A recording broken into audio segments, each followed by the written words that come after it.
Come on, girls.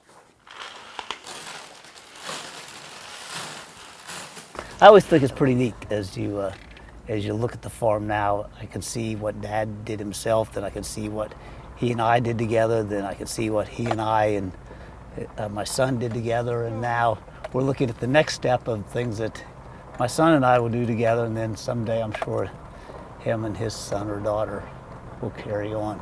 My dad bought the farm, I believe it was 1950. He was 2 years out of high school and bought the farm, and then was very soon after that drafted in at the time of the Korean War. So the kind of the joke around, I wouldn't say the joke, but some of the comments around was, why would you buy a farm when you're drafted to go off to the war? And he said, I'm planning on coming home. And he did, and he did. He come back, started a small dairy herd that we grew from that small herd into about 75 cows now. And this is our well pad. This is called Raising Cane. In 2010, we saw a lot of our neighbors leasing. We had brokers, attorneys, companies coming in, and people were signing complicated documents, 20 pages long, and not really understanding what they were signing. So our thought at that time was we needed to educate ourselves.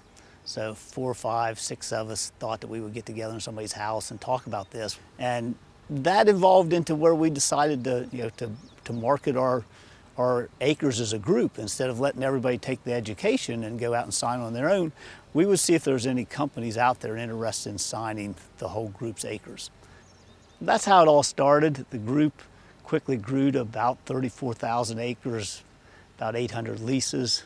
We signed November of 2012, and it took about 2,000 signatures to complete the entire deal. And I think people look at it different, but we didn't look at it as being different. We owned the minerals.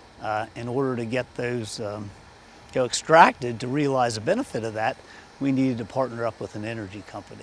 A lot of the companies like the landowners to sign the lease and kind of get out of the way mentality.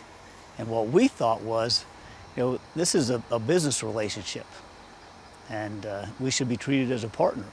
And the company we signed with, Rice Energy, was willing to look at it that way. We're able to still farm. As you saw, we grow crops right up to the edge of the well pad, or cattle graze right up to the edge of the well pad. We gave up some acreage for this, but as I told you earlier, the return, as far as our family's financial future, we think it's been a good trade-off. I think we fully understood the risks involved and what the document was that we signed, the lease that we signed. There's always things that you're unprepared for. There are things that new technology that came out that they were able to drill further. But as far as what we've seen here, we really feel that the companies are trying to do this in a very responsible, safe manner. As far as, I guess you would say, the downside, everybody is affected by this in some way, but we hope the positive effects far outweigh those, and they have for us.